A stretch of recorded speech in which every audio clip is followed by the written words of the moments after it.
presentado un tema que tiene que ver con la austeridad republicana. La austeridad republicana que aprobamos en la Constitución, en una reforma a la Constitución, al artículo 127, fracción segunda, y al artículo 134, y que derivó en la creación de la Ley de Austeridad Republicana, tiene un propósito que fue votado por los mexicanos: que no hubiera más gobierno rico con pueblo pobre. Eso llevó en el 2018 a nuestro presidente Andrés Manuel López Obrador a ganar la presidencia de la República, y a nosotros, las y los senadores, a ganar la representación en el Senado de la República. Es un mandato del pueblo trabajar con austeridad, cumplir con nuestras responsabilidades sin dispendio público. Y les voy a poner un ejemplo de lo que representa esa angustia social cuando se nota el dispendio público de los servidores públicos de cualquier poder. En esta lámina ustedes pueden ver cuánto gana un magistrado: 300,000 pesos al mes. ¿Cuánto gana el presidente de la República? 136,000 pesos. ¿Cuánto gana un senador? 105,000 pesos. ¿Cuánto gana un diputado federal? 74,000 pesos. ¿Cuánto gana un doctor? Un doctor, cerca de 18,000 pesos. ¿Cuánto gana un policía? 12,000 pesos. ¿Cuánto gana una maestra de educación primaria? 9,800 pesos. ¿Cuánto gana un obrero? Poco más de 7,000 pesos. Cuando se creó la Ley de Austeridad Republicana, se entiende que la renta nacional, la recaudación nacional, es el resultado de los impuestos de todas y de todos los mexicanos. A mí, quiero decirles, esto me queda claro. Por eso, desde que fui diputado federal y desde antes, desde 1996, en los diferentes cargos públicos que he tenido o sin cargo, yo he realizado actividades a favor del cuidado del medio ambiente. Llevo 27 años sembrando árboles forestales y 4 años sembrando árboles frutales. La mitad de mi sueldo, cuando he tenido un cargo público, la ocupo para actividades sociales, porque entiendo el coraje y la frustración, la molestia que puede representar a un ciudadano el dispendio público de un integrante del poder público. Esto lo digo porque presenté en el mes de abril una iniciativa para democratizar al poder judicial, que sean los ciudadanos los que elijan a los magistrados, a los ministros de la Corte, y que se acabe la opacidad, que se acabe el nepotismo, porque el nepotismo en cualquier poder público, el nepotismo en cualquier nivel de gobierno es igual a corrupción. El nepotismo es igual a negocios de empresas familiares que hacen que lleguen a sus cargos sus familiares, sus primos, sus sobrinos, sus hijos, sus cuñados, sus esposas, y se vuelven contratistas de obra, crean empresas. El nepotismo existente probablemente en la Suprema Corte de Justicia es igual a la imposibilidad de ejercer justicia para los mexicanos. Entonces, en la Gaceta del Senado del jueves 27 de abril se explica que fue turnada ya fue turnada a la Comisión de Justicia, a la Comisión de Estudio Legislativo Segunda, y le vamos a dar seguimiento. Porque ese es el propósito, que ningún poder público, ni el ejecutivo, ni el legislativo, ni el judicial, se considere un poder supranacional. Todos los poderes públicos dimanan del pueblo, dice la Constitución, y se dividen para su ejercicio pleno.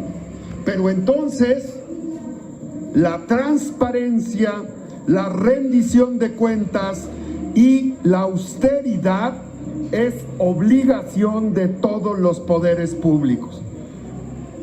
Los ministros de la Corte protestan cumplir la Constitución, igual que los senadores, los diputados y los representantes del Poder Ejecutivo. Pues resulta que el Poder Judicial no cumple lo que protestó al iniciar su cargo, porque el artículo 127, fracción segunda, dice a la letra de la Constitución: ningún servidor público podrá recibir una remuneración en términos de la fracción anterior por el desempeño de su función, empleo, cargo, comisión mayor a la establecida por el presidente de la República en el presupuesto correspondiente. Aquí está muy claro. Es un mandato constitucional, artículos 127 y 134 de la Constitución.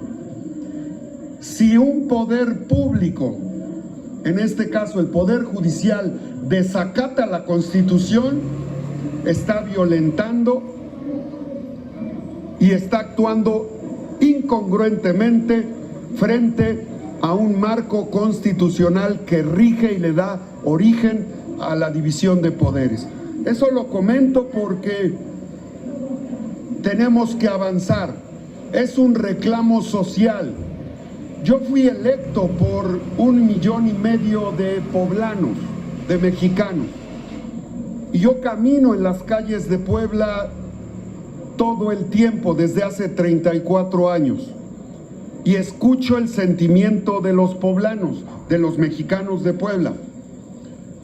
Y los mexicanos de Puebla a su senador le han pedido que detengamos el dispendio, el abuso en el presupuesto, que detengamos el nepotismo, que detengamos la corrupción, que detengamos todos estos flagelos que han hecho de nuestro país un botín para el saqueo de delincuentes que se disfrazan de políticos y de políticos que después se disfrazan de empresarios. Así es que este es el comentario que yo tengo para ustedes y desde luego doy pie a la participación de preguntas y de parte de ustedes, amigas y amigos de los medios de comunicación, Dorita. Gracias, presidente. La primera pregunta es de Karina Aguilar, de 24 horas. Gracias, buenas tardes, presidente. Preguntarle, hace un momento en tribuna hizo la denuncia de contra de presuntas amenazas de la ministra Norma Piña. Señalaba usted en su segunda intervención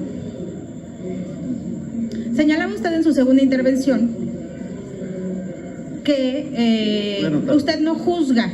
Sin embargo, en la primera, donde hace la denuncia, señala: recibí mensajes a las 9:01 con la muy probable intención de amenazar, de presionar, de intimidar al suscrito.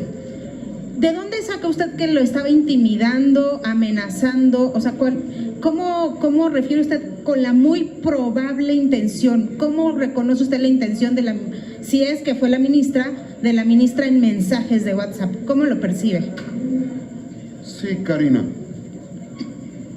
Primero quiero decir que respeto plenamente la división de poderes, que respeto a los representantes del Poder Judicial, y que respeto a las mujeres. Mi conducta ha sido absolutamente congruente en ese sentido. Lo primero que les quiero poner en antecedente y que quiero para eso pedirle a la secretaria técnica que dé testimonio de lo que sucedió a las 8 de la noche del día de ayer. Por favor, secretaria técnica Daniela, su nombre, cargo y por favor narre. Es que la pregunta es nada más, ¿en qué momento usted dice que percibe la amenaza? ¿En dónde está la amenaza? Le tengo que dar argumentos. Ok. Le tengo que dar argumentos. Hola, buenas tardes. Daniela Pérez, secretaria técnica de la mesa directiva del Senado. Yo quiero hacer un recuento de lo que pasó el día de ayer. Alrededor de las 8:05 se intentaron contactar conmigo a través de la red Telegram, Francisco Tapia, quien se identificó como asesor de la ministra presidenta Norma Lucía Piña, y en el mensaje me señalaba que la ministra solicitaba el número personal del senador Alejandro Armenta para establecer contacto con él. Le comenté que ya nos lo habían previamente solicitado, sin embargo me dijo que realmente necesitaba el número para poder establecer contacto a la ministra y se le proporcionó el número telefónico del senador. Esto fue a las 8:05 de la noche. Posteriormente es cuando entra en contacto directamente con el senador u otro número. La secretaria técnica da cuenta que a las 8 de la noche recibió una llamada de parte de Francisco Tapia pidiéndole mi número celular. Aquí está el texto donde la secretaria técnica le contesta al señor Tapia y le da mi número telefónico. A las 9:01 inicia una conversación. Probablemente este número está confirmado, por lo menos en términos del directorio, que corresponde a la presidenta de la Suprema Corte de Justicia de la Nación. Tómala, Norma Piña, te pasaste. Respeto pleno a los poderes públicos. Qué arbitrariedad. Hablo de presuntos hechos. Pero ahí están las La pruebas. presunción implica que se debe analizar. Estoy dando a conocer un hecho. Es grave. Es grave que la presunción se materialice. En el texto, la presunta ministra reconoce que incurrió en un error. Lo tengo en el texto, ya notariado. Y cuando ella señala su nombre, le manifiesto que no le puedo permitir ningún tipo de aseveración que implique violentar el ejercicio pleno de mis derechos como legislador.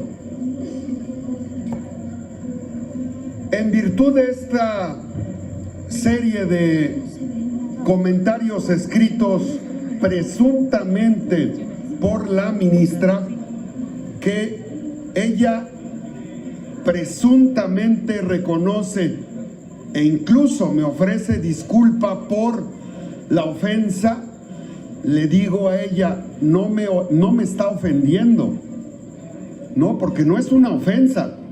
Lo que ella presuntamente hace es intimidar. Probablemente busca presionarme por la iniciativa que estoy presentando. Lo que en este texto se revela no es ofensa. Lo que en el texto se podría revelar, si es que se confirma, es intimidación, probable intimidación, probable presión, probable amenaza, que si a cualquiera de ustedes les hablara el presidente de la Corte de Justicia para reconvenirlos en una expresión, no quiero pensar qué significaría que les hablara el presidente de la Corte para manifestar su inconformidad por su libertad, por ejercer su libertad de expresión. No son los canales institucionales para dialogar entre poderes públicos. Por eso, porque conozco el derecho y no soy abogado, porque conozco mis facultades y no soy ministro de la Corte, sé que debo de conducirme con respeto y lo hago. Tan es así que el día de hoy el abogado Freddy Erazo, doctor en Derecho Penal, se apersonó en la Corte para entregar este escrito, mismo que no querían recibir, hasta que el abogado empezó a grabar la negativa de recepción. Le quiero pedir al abogado que describa el escrito y que describa el hecho. Gracias a todos los medios de comunicación, público en general, buenas tardes. Yo quiero compartir que a raíz de una serie de desafortunados mensajes dirigidos al presidente de la mesa directiva de este Senado de la República, presuntamente por parte de la propia presidenta de la Suprema Corte de Justicia de la Nación, con la muy probable intención de presionar, como lo ha dicho el senador de la República, provocar, intimidar o vulnerar flagrantemente la autonomía por su desempeño como senador y la soberanía del Congreso General de los Estados Unidos mexicanos, así como el Foro Constitucional, de los miembros del Poder Legislativo. La problemática es la siguiente en materia jurídica. Compromete seriamente el régimen republicano de pesos y contrapesos, porque son poderes autónomos y no puede la Suprema Corte, a través de su presidenta, emitir ese tipo de aseveraciones, y menos de forma individualizada o particular, porque ella representa, de ser el caso, si es que se dio el hecho, ella representa a un poder de los tres poderes soberanos que se encuentran enmarcados en nuestra Constitución política. Quiero comentar que los artículos que se vulneran es el 40, 41, 49 y 71 y demás relativos y aplicables dentro de la Constitución política de los Estados Unidos mexicanos. ¿Por qué se da este hecho? Simple y llanamente, los senadores de la República tienen la facultad expresa por la Constitución política de los Estados Unidos mexicanos en hacer leyes, en presentar iniciativas, es parte de su quehacer legislativo. En consideración a ello, también están vertiendo su derecho y su libertad de expresión de acuerdo a lo que establece su ejercicio dentro de su ámbito en el Poder Legislativo. Y no se puede entender esta conducta de ser cierta por los hechos que se suscitan. También quiero mencionar, para estos efectos, que como lo dispone el artículo 1 de la Constitución en su párrafo 3, los derechos humanos son prioritarios en el ejercicio de las funciones públicas en México, y esto lo saben los miembros, ministros que conforman la Suprema Corte de Justicia de la Nación, porque su actuar es un tribunal constitucional en donde efectivamente ponderan derechos, y esos derechos, la ponderación de derechos, hacen los estudios minuciosos para ello. Entonces, si hay una libertad de expresión, finalmente debe ser respetada, porque es parte del articulado que se encuentra en nuestra Constitución dentro de nuestros derechos humanos. También es menester señalar que el artículo 6 constitucional establece la manifestación de ideas, no ser objeto de ninguna inquisición judicial o administrativa, acto que puede consolidarse una vez que en la relatoría del escrito que se presentó, fundamentado en el 8º constitucional, a través del respeto, derecho de petición, que la ministra manifieste si efectivamente se llevó a cabo este tipo de comentarios, cuestión que es grave para lo que ha planteado el senador de la República. Con esto concluyo. Cualquier inquisición judicial o administrativa, cualquier acto que pretenda comprometer la autonomía independencia o soberanía de los poderes constituidos es a su vez un hecho punible, tipificado formalmente en el apartado correspondiente del Código Penal Sustantivo de carácter federal. Ellos, ministros, lo saben. Al mismo tiempo, los excesos o abusos de altos funcionarios que comprometan el marco constitucional pueden ser objeto de una sanción política a través de un juicio político, que también lo sabe. Es cuanto, señor presidente. La conclusión: hay presuntamente, y con base en el escrito que presenté, hay la posibilidad de un acto de intimidación que, para la responsabilidad que tengo, no puede ser admisible. Este es el escrito que se entregó, donde no juzgo, donde solicito a la presidencia de la Suprema Corte de Justicia de la Nación que establezca, con fundamento en el artículo 6º y 8º de la Constitución y bajo protesta de decir verdad, si de su teléfono surgieron esos mensajes a las 9 p.m. con 1 minuto, para que yo esté en el ejercicio de mis derechos para actuar legalmente. Lo que le estoy pidiendo formalmente a la ministra de la Corte es que se pronuncie si ella fue quien escribió esos mensajes. Si no los escribió ella, lo tendrá que decir. Si los escribió o no, tendremos que seguir el procedimiento legal correspondiente. ¿Qué esferas de mi vida personal interviene probablemente, presuntamente, con este texto del número telefónico de la presidenta de la Corte? Interfiere en mi vida familiar e interfiere en mi responsabilidad como legislador. Son dos aspectos que está presuntamente violentando, porque se refiere a mi familia y porque se refiere a mi actuar. Así es que ese es el hecho. Concluyo, respetuoso del Poder Judicial, y soy plenamente respetuoso de las mujeres. Este es un tema de asunto jurídico, de competencia entre los poderes, y tanto ellos merecen nuestro respeto como nosotros merecemos el respeto del Poder Judicial. Ese sería el comentario. Sí, senador, muchas gracias por la explicación. No sé si, aprovechando las láminas que tiene usted aquí de las conversaciones, nos pueda señalar exactamente en dónde está la amenaza, por favor.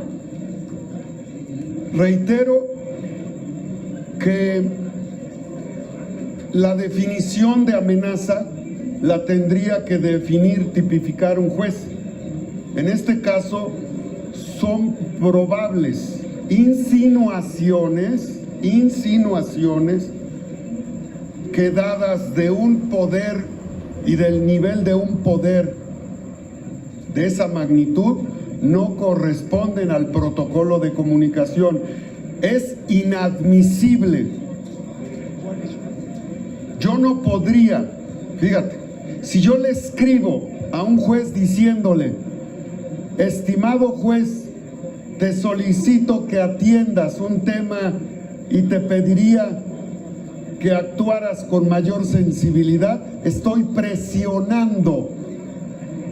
Por eso yo no le mando cartas ni escritos a los jueces. Cualquier escrito referente a una conducta de un poder soberano puede considerarse como una presión. En el texto se lo expongo y le digo: las expresiones que usted hace las considero presiones y amenazas, viniendo de la presidenta de la Suprema Corte de Justicia, no tiene por qué referirse a mi actuar como legislador. Ella no tiene, en el caso de serlo, no tendría por qué escribir un texto de esta naturaleza. Es inaceptable. Claro, no te van a decir que te van a matar, ¿verdad? Pero sí te van a decir que la justicia va a llegar. ¿Y qué significa que la justicia va a llegar? Que cuando termine mi cargo como senador de la República, puede actuar dolosamente con el poder y el aparato del Poder Judicial en mi contra. Senador, perdón, insistir, ¿nos puede señalar en la conversación dónde están esas presunciones que usted señala? Insisto, porque yo entiendo que tú quisieras que dijera, te amenazo. No, la amenaza no es te voy a hacer esto o lo otro. Meterse en la vida pública privada es interferir y puede bajo un raciocinio jurídico conducirnos a una presión. ¿Presión por qué? Por un actuar. ¿Cuál es el actuar?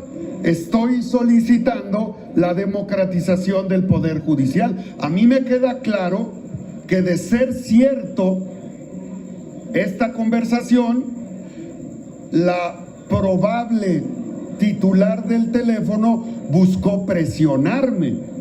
Y cuando me dice, usted puede ver a los ojos a sus hijos y a sus hijas después de lo que dice, viniendo de la presidenta de la Corte, que te diga a ti, Karina, la presidenta de la Corte, usted puede ver a los ojos a sus hijos y a sus hijas después de lo que ha escrito en su medio de comunicación. Claro que es una presión, claro que es una probable amenaza, claro que es una probable intimidación. Jurídicamente podría ser catalogado. Yo lo que estoy solicitando, porque no adelanto hechos, es que la ministra de la Corte, bajo protesta de decir verdad, me diga si los escritos que hizo después de pedir el número telefónico a mi secretaria técnica a las 8 de la noche,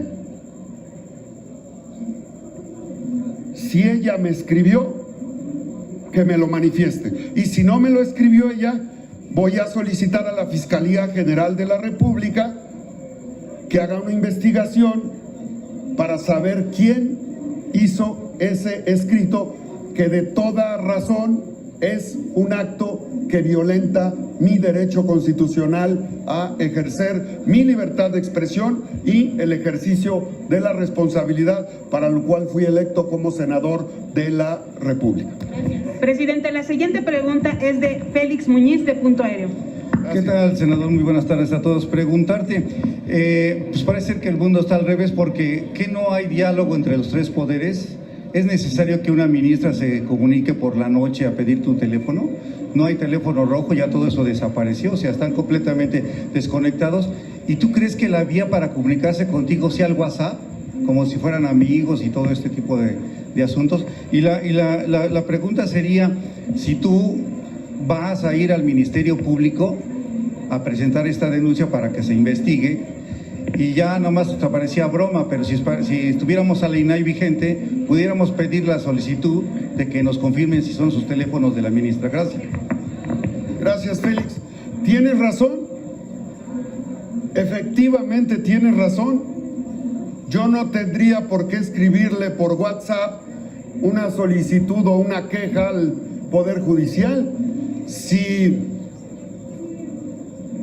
sintiera una afectación por una resolución a una determinación legislativa, yo lo que haría es un procedimiento jurídico. No le escribiría reclamándole a un juez, a un ministerio, a un ministro. Yo no le reclamaría por WhatsApp que está cometiendo un abuso, un exceso, o que su interpretación es incorrecta.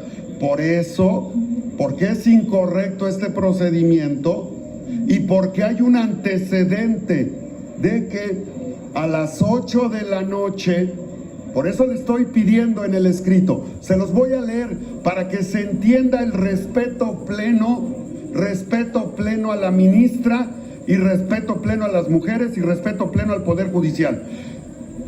Norma Lucía Piña Hernández, presidenta de la Suprema Corte de Justicia de la Nación, presente. El que suscribe, senador Alejandro Armenta Amier, presidente del Senado de la República, con fundamento en el artículo 6º, párrafo 2º, 8º constitucional, me dirijo a usted de la manera más atenta y respetuosa para que por su conducto se pueda verificar.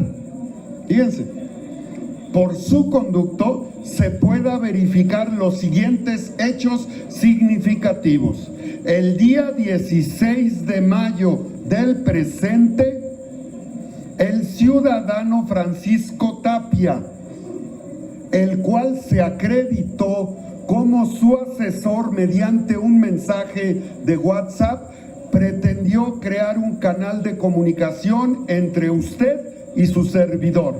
Acto seguido, presuntamente del número telefónico que acredita usted de mi propiedad, recibí mensajes a partir de las 21 horas con 1 minuto, con la muy probable, fíjense, así lo describo, con la muy probable intención de presionar, de provocar intimidación o incluso amenazar al suscrito por mi desempeño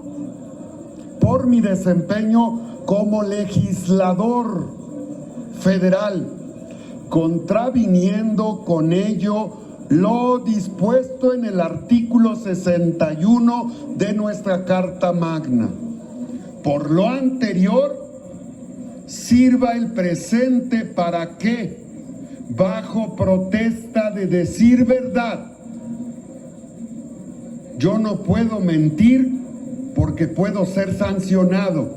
La ministra no puede mentir porque puede ser sancionada. Por eso, por lo anterior, sirva la presente para que, bajo protesta de decir verdad y contando con su invaluable apoyo, se pueda clarificar formalmente los hechos narrados. Y me despido. Alejandro Armenta Amier, presidente del Senado de la República. Está claro, Yo no busco afectar a nadie. En este caso, probablemente y posiblemente podría ser víctima de presión jurídica de un poder público a otro poder público, y eso es grave, eso es muy grave. Por eso, en la mañana, en la reunión de la comisión permanente, con base en el reglamento, solicité permiso para abordar este tema en el Pleno. Todo lo que hago está totalmente apegado a derecho, y por eso le solicito respetuosamente a la presidenta ministra que se pronuncie con respecto a este escrito fundado y motivado. La siguiente pregunta, presidente, es de Claudia Flores Barreto, de N+. Claudia. Presidente, buenas tardes. Dos precisiones solamente. Una, después de esta comunicación que tuvieron vía WhatsApp usted y la ministra Norma Piña, o presuntamente la ministra, ¿habló usted con ella? ¿No intentó una conversación telefónica? ¿Se quedó en el asunto de los mensajes y ya no la buscó ni ella a usted?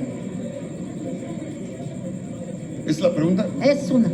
No, porque le manifesté mi inconformidad. Ella siguió dialogando. Tengo toda la conversación por escrito, que para el ejercicio de mi derecho resguardo para presentarla ministerialmente en el momento oportuno. Hay una serie de descripciones que jurídicamente me dan la razón y que probablemente podrían confirmar que es ella. Probablemente.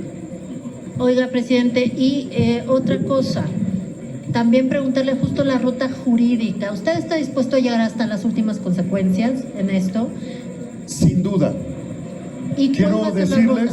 Quiero decirle que en el 2014, el exgobernador panista de Puebla me inició un procedimiento calumniándome. Durante 5 años interpuse recursos y gané el juicio. Sigo esperando el perdón público, el ofrecimiento de perdón que está dictaminado por un juez, la disculpa pública que no ha hecho la Fiscalía General del Estado de Puebla. El honor de una persona se defiende con la vida. Yo no voy a permitir que un poder me amenace por el hecho de representar un reclamo social. Represento el sentimiento social de millones de mexicanos que están molestos por el abuso del poder. Represento el sentimiento de mexicanos que están en contra del dispendio y que están en contra del ejercicio del gasto público de manera abusiva y excesiva. Y por eso presenté esta iniciativa.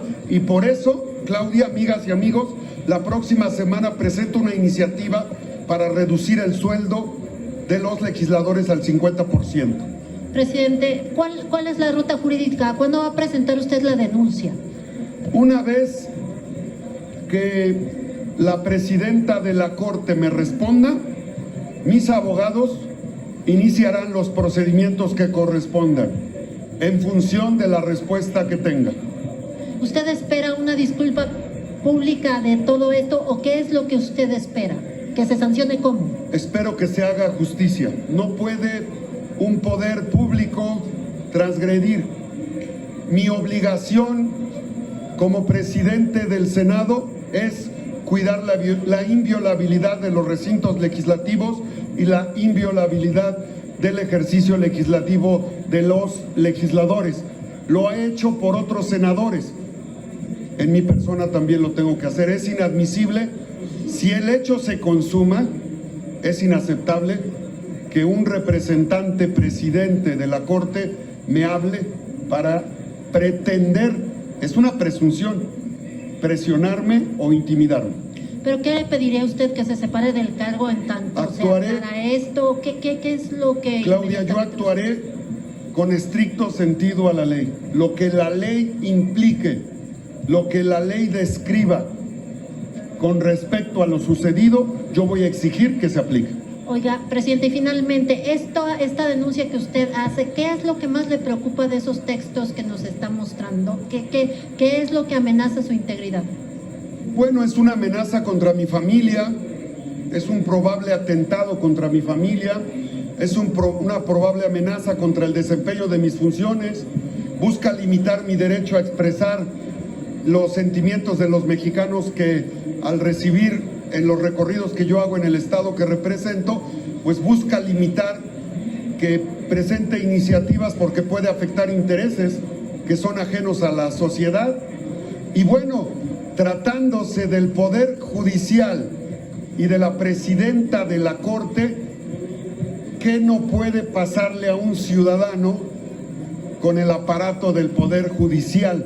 Si se atreven a pretender si podría ser una posible amenaza a un representante del Poder Legislativo, ¿en qué estado de indefensión se encuentran cualquier ciudadano mexicano frente a los que están obligados a hacer cumplir y a respetar la ley? ¿Y si no fue ella? Si no fue ella, lo que voy a pedir a la Fiscalía General de la República es que investigue, pero yo espero que diga la verdad. Por eso en el escrito señalo que con fundamento en la ley espero una respuesta bajo protesta de decir verdad. Finalmente, ¿no teme una contrademanda? Soy la víctima y si por defender un derecho me van a encarcelar, pues seré una víctima. Gracias. No seré el primero encarcelado por actos injustos en este país. Luis Méndez de 11 Noticias. Senador, respecto a su iniciativa, a mí me gustaría preguntarle qué piensa sobre estas reacciones negativas que ha generado esta propuesta que ha hecho usted sobre que se elija de manera directa a los integrantes del Poder Judicial. Y tengo una segunda pregunta, por favor. Gracias, Luis. Yo respeto la opinión. En España, en Bolivia, en México, en Estados Unidos, hay órganos del Poder Judicial que son electos. Se ha confundido el tema. Para que un juez, un ministro, un magistrado sea elegible, debe de haber la calidad de idoneidad. ¿Qué es la idoneidad? Que se conoce la materia jurídica. La iniciativa que presenté acota que la o el candidato a ministro, magistrado o juez debe de calificar bajo los principios de idoneidad. El primero de ellos es conocimiento pleno del derecho, constar de una vida pública honesta, tener una honorabilidad probada. Claro que debe de ser un abogado o una abogada, sin duda, y no se busca en mi iniciativa que exista campaña, no es que haya campañas. Es tan simple como el hecho de que en las elecciones federales o estatales, cuando se entregan las boletas para presidente, gobernador, diputado, se entrega una boleta en el estado que corresponda cuando concluya el cargo de juez federal, de ministro o de magistrado, en el caso estatal o en el caso federal, y que los que hayan aprobado bajo los criterios de idoneidad, el ciudadano pueda votar por él o la.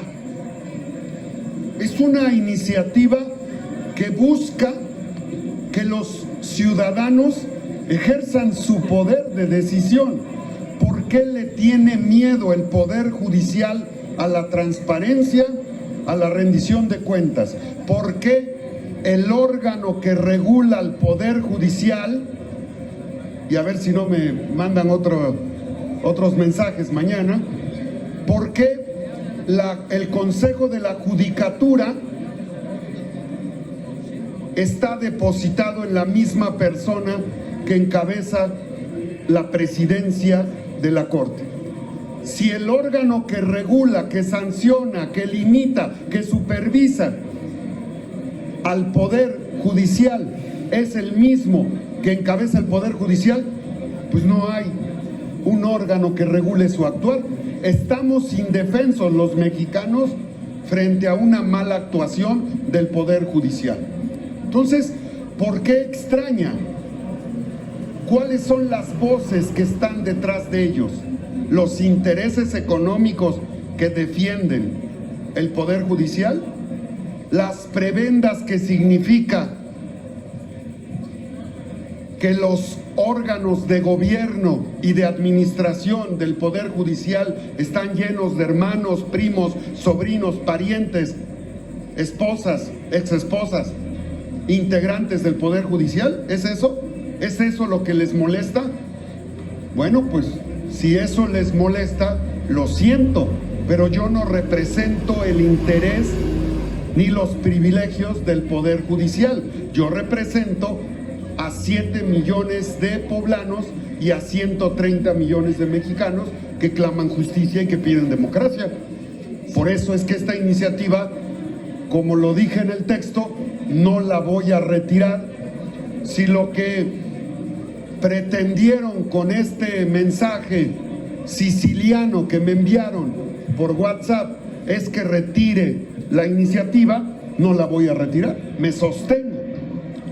Senador, sobre esta iniciativa al interior de su grupo parlamentario y de sus aliados, ¿hay consenso para empujarla en el siguiente periodo legislativo? Yo creo que sí, el propio presidente de la República ha señalado que es muy importante. Quiero informarles que con esta iniciativa vamos a realizar 300 foros en el estado de Puebla. Yo realizo foros permanentemente, he realizado foros para hablar de la pandemia de los edulcorantes, he realizado foros en Puebla en materia de soberanía energética con el litio, y a partir de los próximos días vamos a iniciar foros en Puebla para dar a conocer esta iniciativa y desde luego apoyar al presidente Andrés Manuel López Obrador en esta lucha por recuperar el país para las y los mexicanos. Karina García, de Expansión. Karina, ¿verdad? Sí, senador, buenas tardes. Quisiera preguntarle, ojalá fuera exhaustivo, sin embargo, pues se extiende usted demasiado. Entonces me gustaría que fuera concreto y directo en la respuesta a la situación actual del nombramiento de los comisionados, de por lo menos un comisionado del INAI, dado que pues apenas el 12 de mayo se denegó esa postura que había expresado la Jucopo en contra de la orden de proceder ya a las designaciones. Gracias. Muy bien, Karina. Tienes razón y seré muy concreto. Cuando nos llegue de la Junta de Coordinación Política la notificación para un periodo extraordinario, podremos tener materia para dar respuesta a este comentario que me haces. Concreto.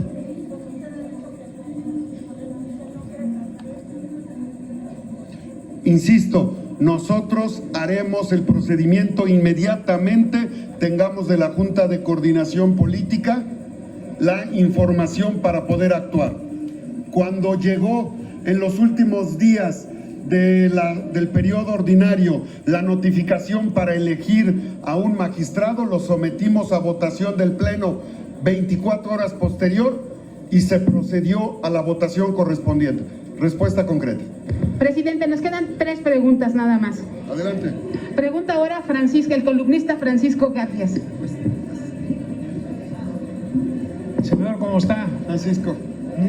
Le pregunto con todo respeto, si no hubiera sido mejor que usted esperara a tener corroborado que ese mensaje efectivamente lo mandó la ministra presidenta de la Corte antes de hacer este tipo de denuncias.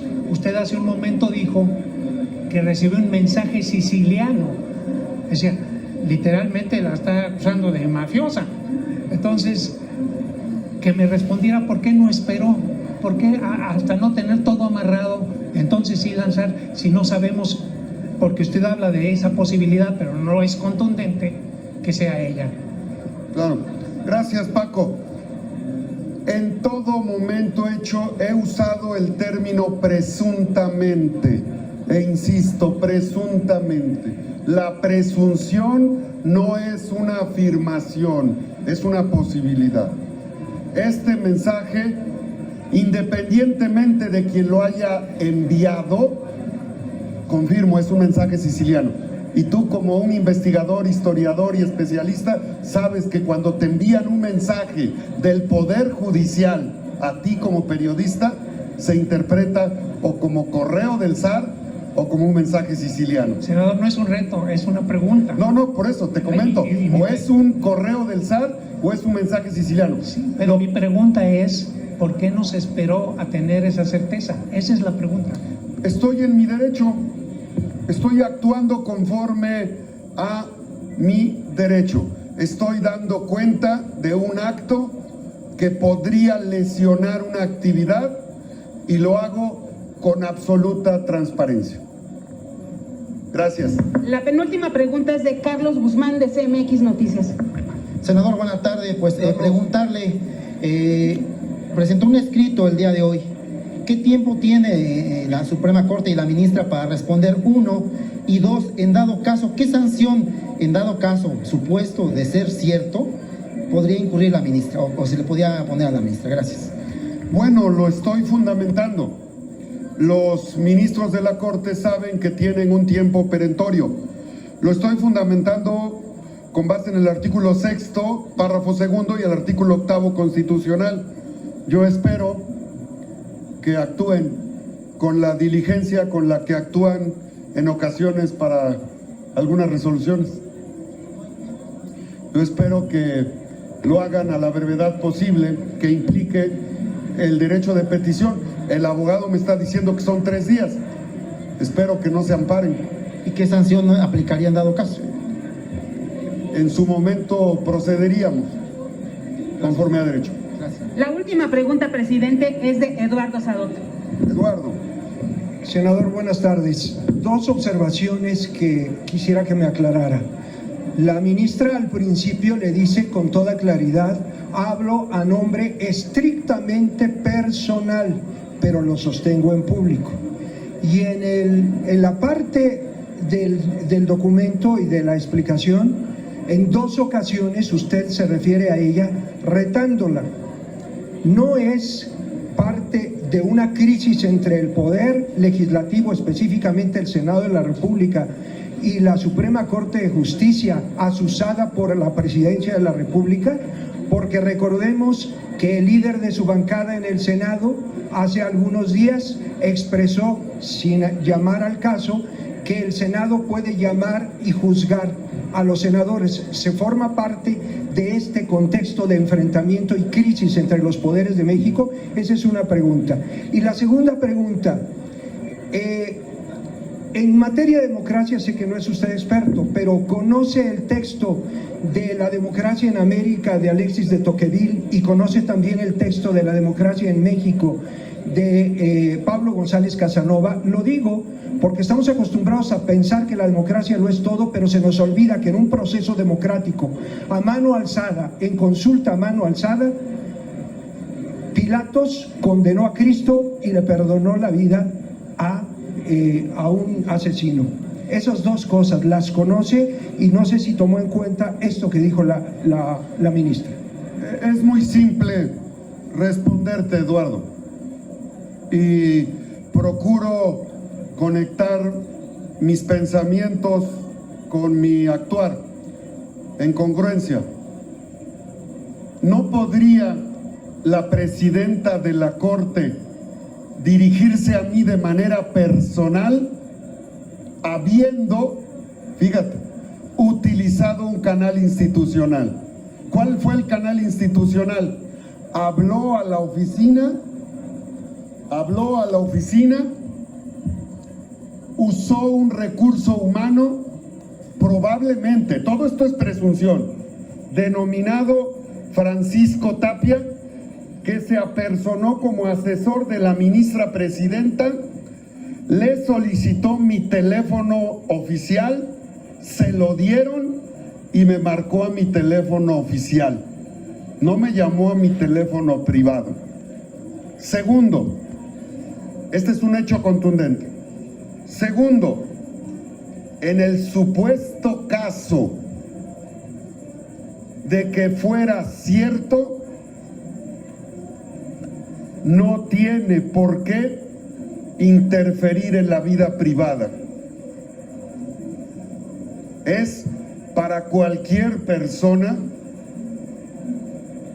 probable acto de agresión que pongan entre una situación de esta naturaleza a tu familia, y eso es lo que hicieron conmigo. Lo que probablemente se tipifique es presión, no es ofensa. Yo no veo ofensas aquí. Lo que observo es probablemente intimidación, probablemente presión política, probablemente amenazas, porque en varios textos que no comparto porque me los reservo para el litigio posterior, confirma que cometió un error. Por eso ofrece disculpa, que no acepto, porque ella me ofrece disculpas por supuestamente haberme ofendido. Yo no me siento ofendido. Lo que hicieron con este texto, quien lo haya hecho, es pretender intimidarme, presionarme o probablemente amenazarme. Y en ese sentido, el perdón no aplica, sino la aplicación de la ley. Ese es el propósito. Y el segundo tema que me comentas, te voy a explicar otra, además de esa democracia. Soy producto de la democracia plebiscitaria. 9 de agosto de 1992, por plebiscito fui electo presidente municipal. Conozco la democracia práctica. Respeto a las instituciones, respeto a las mujeres, respeto a la vida pública, respeto al planeta, respeto a los animales y ejerzo mis derechos plenamente. Así es que si hablamos de Montesquieu, de Rousseau, de Kant, de Bobbio o de cualquiera de los historiadores o filósofos clásicos que inspiraron a la administración pública, de la cual soy egresado de la Benemérita Universidad Autónoma de Puebla, lo entiendo perfectamente. El Poder Ejecutivo tiene funciones, el Poder Legislativo tiene funciones, el Poder Judicial tiene funciones. Muchas gracias. Vamos a dejar paso a los demás. Gracias, presidente. Gracias, muy amable. Les agradecemos mucho.